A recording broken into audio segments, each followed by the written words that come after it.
is very important. It's a very significant part of their lives. They have many different roles that they play with friends, family, in the school. It's like you're kind of telling them to show multiple personalities and then hide some of them. It's like kind of weird.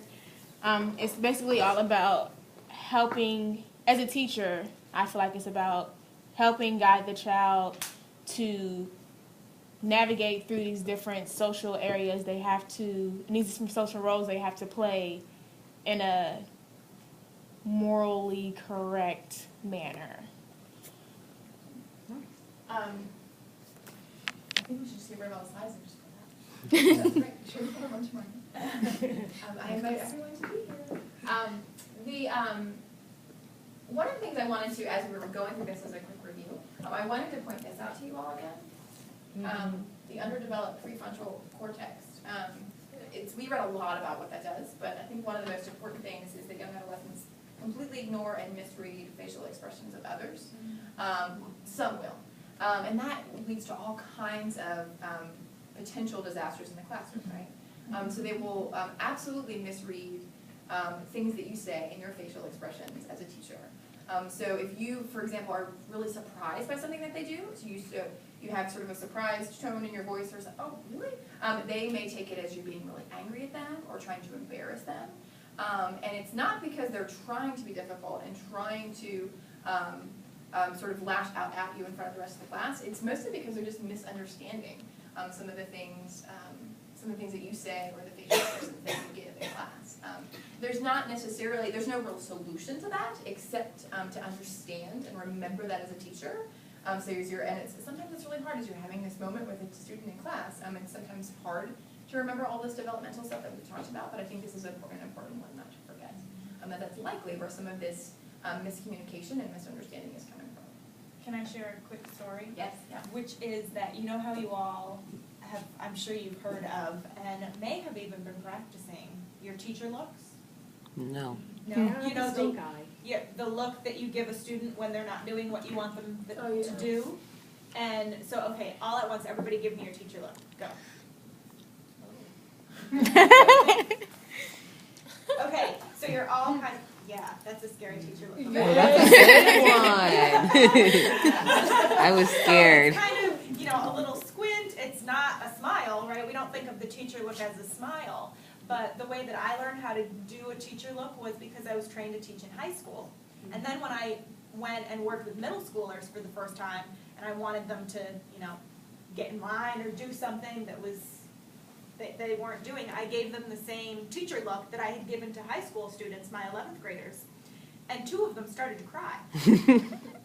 And I thought, well, shoot, I just, and I don't even have a very mean teacher look.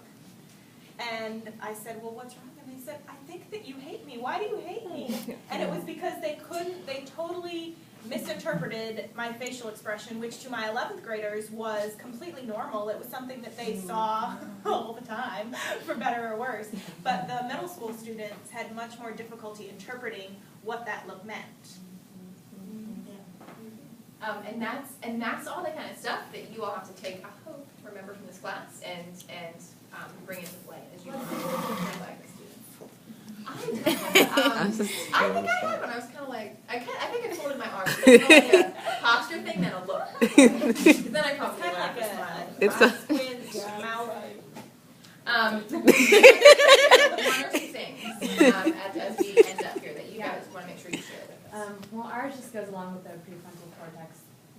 That's mainly what we concentrate on, which is the development of their organization, concentration, ability to inhibit inappropriate behavior, and their self-awareness, and then the way they interpret others, things like that. And so our video discussed, I think the clip that we're showing is about their ability to make judgment calls based on other people's perceptions or other people's perspectives kind of thing, which was a behavioral analysis that this lady did.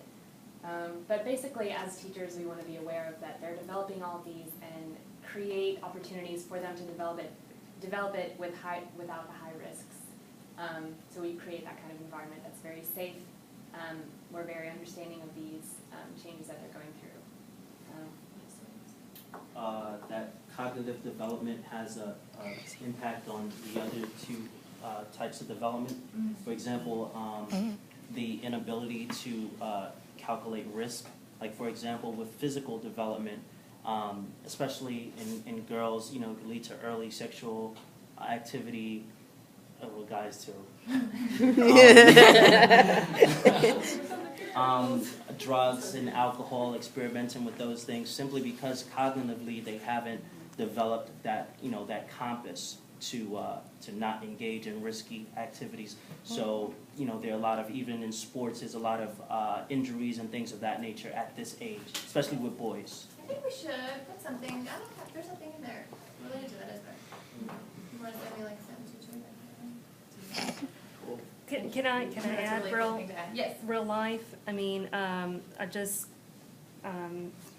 shut down my son's Facebook account because Shut it down, Ian. I shut that thing down, and it was because he went onto a dating website.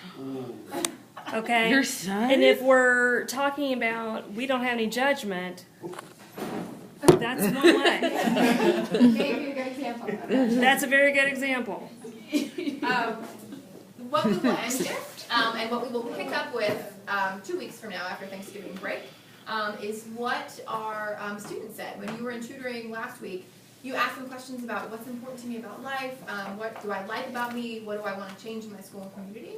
So I thought we would end with what some of their students were saying, and I'll just give you a quick preview.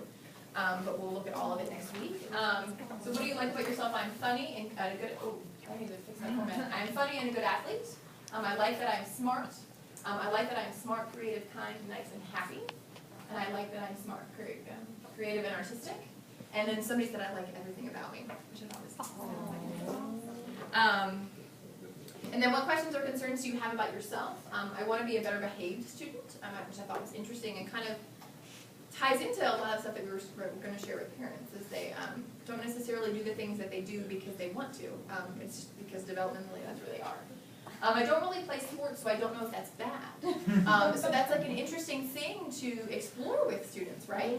Like you could have a whole unit about like, okay, who plays sports and who doesn't and why not, and what other things are there out there for you to explore. It could also be an awesome advisory topic. I'd like to get better at work, at school, and at finishing homework. And I'm a little bit worried about the 8th grade writing test, which I think kind of points to all the pressures that we put on students. What changes do you want to make in your community? I want to have longer advisory. I want our school to have better lunches and better recess equipment. I want there to be less trash around the neighborhood and the community, and she put, maybe I can help by picking up. I want to figure out what to do about abandoned houses in our community. It's a whole curriculum unit right there. We'll talk about that in 2 weeks. And then I want to end homelessness. Oh my God. So. These kids are deep. And then finally, what questions do you have about life in general? And this relates to what you've been reading the past couple of weeks about using students' questions to guide your curriculum, right? So is college hard? Why is life so complicated? Will it ever be easy? And then look at this one. Why do people cry? So as soon as I read this one, I thought, ooh, like what amazing curriculum around reading about sort of the biology behind why people cry. You could develop a whole, read literature, poems, I mean everything. I think you could structure an entire unit around that. So I was really excited to see that particular question in there. But that's, I think, where we'll end with parents, and then we'll open it up for a little bit of discussion or conversation with them at the very end. I'm kept you 4 minutes, yes. I'm sorry. Just touching on something that you just said, like why do people cry? Like how important is like research in that kind of question? Like, you know, how important is it to involve research in your curriculum? Like, do you want these kids to answer these questions by themselves, or should we tell them what the experts think? Or Well, one thing I can tell you really quickly at the very end is I don't know the answer to that question as a teacher, right? So you set up your units and your the ways that students will explore this by having them do the research and have them read about it and have them make decisions about who is the expert and who is not, and can I just Google it and relay and all those kinds of things that you can get into in our unit. You don't have to be an expert because we're not all going to be experts at that question. I kept you 5 minutes over. I'm sorry. I'm going to send an email tonight about where to be